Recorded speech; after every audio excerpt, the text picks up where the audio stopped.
Magandang araw mga kapatid, mga kamaster. Ngayon ibahagi ko sa inyo ang aking kalaman sa karunungang lihim.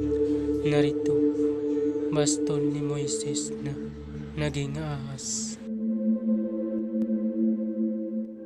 Shout out sa channel ni Child of God. Subscribe kayo dyan.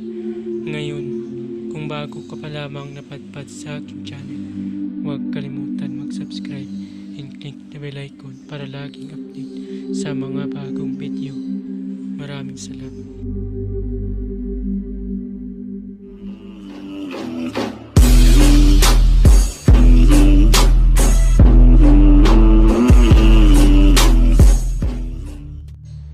Pamilin, malin at pagkaingatan ang bawat ibinabahagi ko sa YouTube channel na ito. Ang kapangyarihan na nakapaloob dito ay lubang maiwaga. Gamitin lamang sa kabutihan at pagganap ng kalooban ng Diyos. Maging huwara at laging isa puso't isipan ang itong layunin na ito.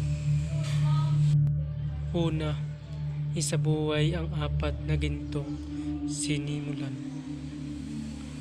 Maka-Diyos, makabayan, at makatao, makakalikasan.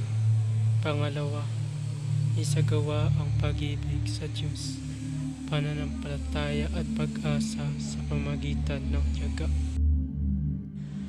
Pangatlo, isakatuparan ang kabutihan, katuwiran, kalinisan, katotohanan, kadalisayan, kaliwanagan, at kababaan ng kalooban.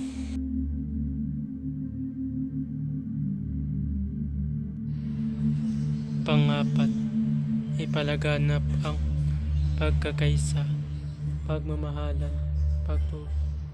pagtulong sa kapwa, pagmimisyon, paglilinis ng sarili, at pagbabago na paunlad.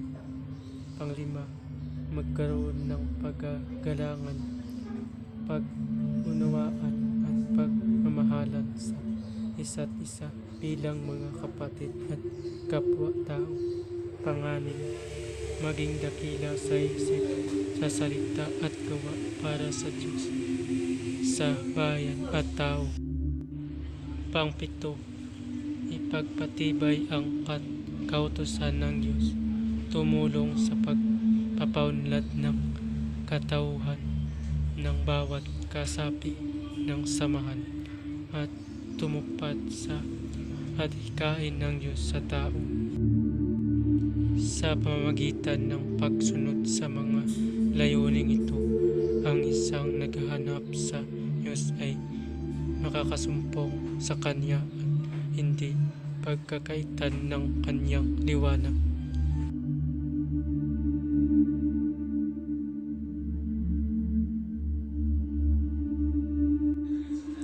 Pamamaraan, ang paggamit ng orasyong ito ay kailangan mataas ang iyong kaalaman pagdating sa spiritual dahil isang mataas na uri ang orasyon ito, kaya kailangan i-active mo muna ng 49 days idugtong sa iyong debosyon.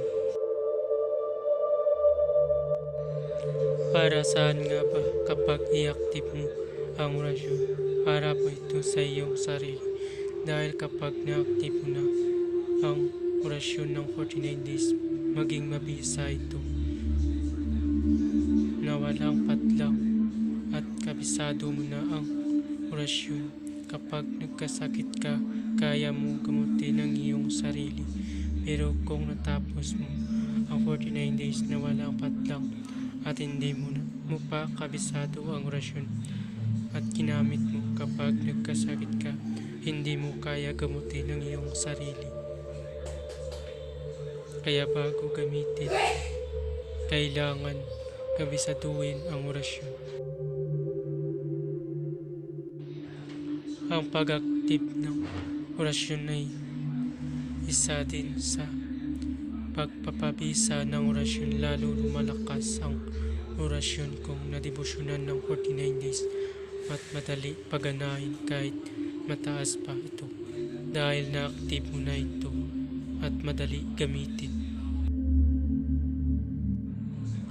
Ang paggamit ng orasyon ay kailangan mo muna ng pundo para pagkunan ng lakas kapangyarihan na mapapagana ng orasyon. Ang sinasabi kong pundo ay tulad ng Ama namin, Aba, Ginoong Maria at luwalhati sumasampalataya. Depende sa iyong gagamitin na pundo para mapadali ito paganahin. Kung ang iyong gamitin na pundo ay Ama namin, Aba, Ginoong Maria, luwalhati sumasampalataya, gawin yan ng tag-3 beses. Ulitin ang Ama namin, Aba, Ginoong Maria hanggang sa sumasampalataya, o salin yan ng 3 beses bawat pundo. Narito ang orasyon na ibinigay ng Diyos kay Moises. Nang ito'y bigkasin niya ang kanyang baston ay naging ahas. Ang orasyon ito ay hindi ko pa nasubukan, pero kung kayo gusto niyo ito gamitin, dasalin lang palagi. At kung bigyan kayo ng Diyos ng pagkakataon na pagganahin ang orasyon na nakapaloob dito, at kung ako ang tatanungin, hindi ko naman kailangan ang ganitong orasyon, kaya hindi ko pag nagamit.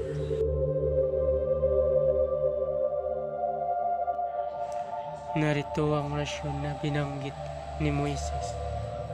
Mikrata, Raipe, Sat Onik, Pethanes, Pistan, Ehete Nege, Higate, Ezian, Timgaro Nus, La, Patas, Laklas, Lasias, Astas, Eheko, Kena, Kaltera, Kapas, Mikrata, Raipe, Sat Onik, Pethanes, Pestan, Ehete Nege, Higate, Ezian, Temgaronos, La, Katas, Lasias, Astas, Hekon, Kena, Kaltera, Kapas. Usalin yan ng paulit-ulit habang nakatitig sa iyong baston. Gawin lamang ang pamamaraan. Maraming salamat.